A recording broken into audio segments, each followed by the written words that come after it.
Friday, August 7th, 2020. What would I say? My experience has been that where I am going, we won't count time through the prism of duration with numbers. Duration, however, will have an impact on reflection. I don't know how I could be an alien because I have never seen a spaceship. What I do know is where we could be viewed as just such a context, and we are coming into range. Can't tell if it's you or me that should be excited. Contrast to form is the knowledge of good and evil. So glad you made it. All day long they are broken into pieces, forever unobserved by substance. The evidence for alien life for some is a spaceship, for others a god hanging from a pole for our sins. I wonder in that context what a willing slavery to duration could mean to an anticipation for the harvest. If you think of the Mona Lisa, you'll see the sun rising above the horizon of the waters by perspective from a beach, and then a reflection. Where you are heading determines to some extent the sensations involved in looking up while staring through two pillars. When they see from the rainbow lines from 2/3 of each end spinning to AV, we can understand in a way what they are capable of imagining.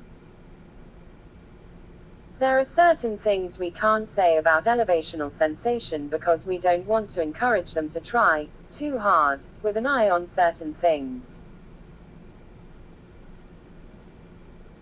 That said, the difference between walking and driving can be for some a development for the velocity of preference, that comes in line with the management of coordinate sensations. Up and down is indeed a final preference, but by the time the choice is made, the determination has been experienced for some time. Human sacrifice is propelled from an aspirational premise to what I could be if you did not exist. In that context, we are experiencing a kind of post-existence. The neural adjustment creates two great dangers for an evolving species of sentient emission. Conceptual value is the arc, and language the loose string that can unravel the secret premise. One danger with monetary symbolism, for example, is that a civilization could find itself spending its time out finding things. A potential of neuronic inverse relation working its way back to a life of instinct and the centering V of aspirational appetite. Almost everyone I know personally has experienced material benefit from my personal capacity to express loyalty, and in that context I never really gave up on anything important. Something gained and something lost. There are some things you can never leave, infinite parts to our progress marked in our memory by something like a totem.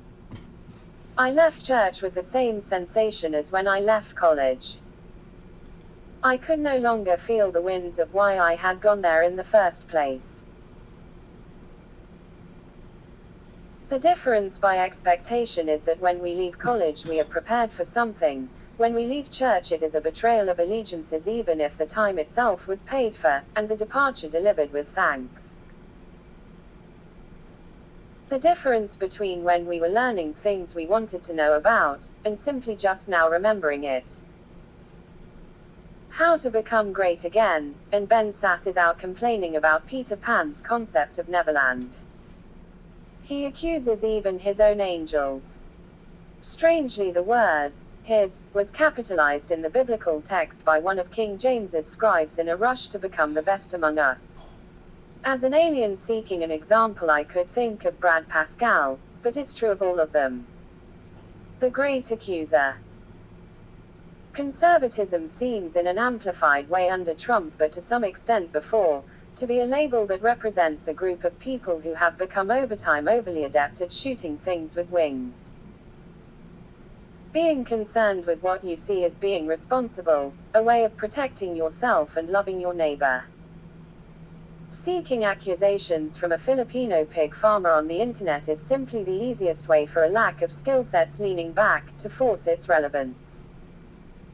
Drapes to cover the absence of a remembrance. It seems to me that the baby boomer generation stopped learning as they went along for the presence of just remembering some time ago. The result is a pillar of starchy sadness for a president within my own context, but I think the example of Lot was referring to the ionization potential within a falling atmosphere through static abrasion protocol. I'm not saying they know through articulation what they are doing, but there does seem to be a push for amplifying the intuition for a resonance. My experience has been that where I'm going, we won't count time through the prism of duration with numbers. Duration, however, will have an impact on that reflection. Wednesday, August 22nd. EVE. I'm tired of having been so serious through the review of this thing, so in order not leave a misimpression for a warp drive personality of critique, I want to give you an example of the logic in terms of a meaningful way that I'm addressing Jesus's birth and what happened leading up to it. We have this scene with these guys showing up with a chest of gold and other things. Wise men and your pastor will point out that the Greek word is somewhere closer to magi. Now we know. Now we know what. Is that an explanation for how they knew not only the timing but who he was and what his name would be? We know it would be a several-month journey and so would have taken place in summer. We know 3 old men in fine clothes and a chest of gold traveled through the desert on camels without incident, found audience with King Herod, then continued to follow the star to the manger after apparently getting lost. Where may we find the King of the Jews? Do you suppose they were surprised nobody knew? Was it just a backhanded announcement? An ego waiting to prevail itself on the community for some secret they couldn't possibly be aware of? Why the need for a dream to realize they may have upset Herod? Perhaps they made a mistake with such naiveness. Cost the lives of a lot of babies under 2, but they did find Jesus. Small price to pay. Here are your gifts. We'll be on our way. Thanks for coming. It's almost like a scene out of a Monty Python or Benny Hill skit or bit. How fucking clumsy, or was it an intention? It could have been just blind goodwill. After all, Christmas was coming. Perhaps they didn't research their destination, and were displaying a euphoric anticipation for the moment. Beyond the description, King of the Jews, they seemed not to know where they were going. So they followed the star, but what happened when they reached Judea? If the condition of the star changed, perhaps it was cloudy when they reached Israel. What happened after meeting Herod that would lead them to one specific manger? Such a specific event where the participants have such specific knowledge, being guided by a star, how would someone drop the ball like that? Maybe sometimes we can't anticipate their reactions, but now we know. Couldn't they have been warned in a dream before they met Herod? Before asking the question, then even after meeting him they still needed one. Was God reacting to a circumstance, or was it the subconscious of a genius with no street smarts? I mean, they were geniuses, right? What about them would be so impressive that he would be compelled to react swiftly with force, against the possibility of their words? Superstition.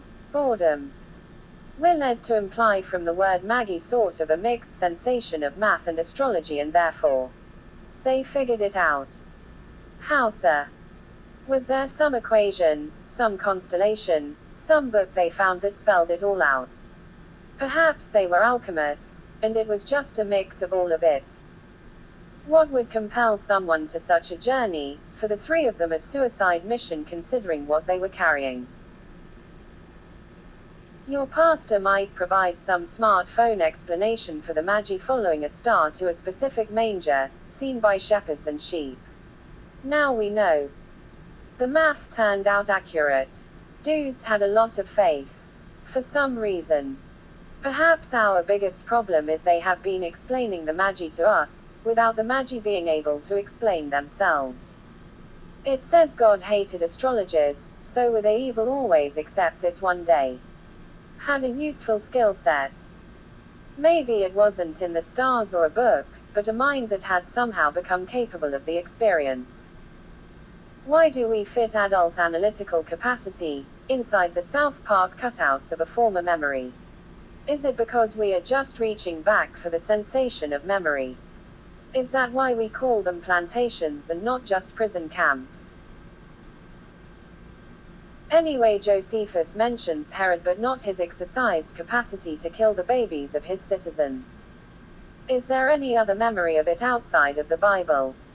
It would seem like a worthy footnote to Herod's history and the history of Bethlehem.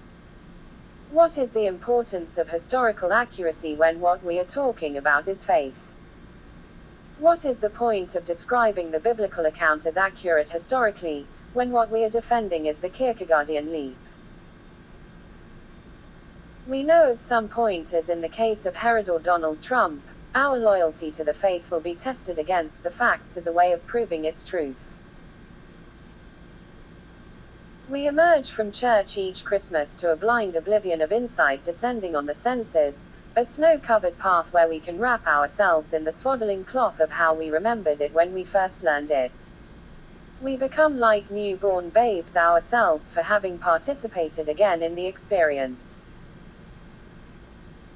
It doesn't really matter because we already know what's important, and from the birth to his death in the same message, someone who could die in my place, experienced the consequence of my sins for me.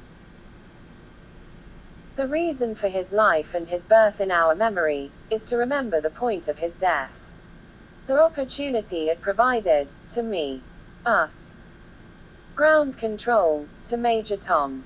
1972. The resentment of having an explanation precede your every description, must be difficult to process. Does Tom Selleck look approvingly over your shoulder? Are you kind of like Tom Selleck, Major Tom? A private eye, a Ferrari, a mustached lost soul trying to figure it all out in a floral shirt. A nice pad with Higgins in Hawaii. How original. To attach to the sensational memory of a family, the knowledge of your salvation, a position waiting to be filled, a preformed expectation to someone else's creation in exchange for money. Confidence. Standing. Are you 50? You are.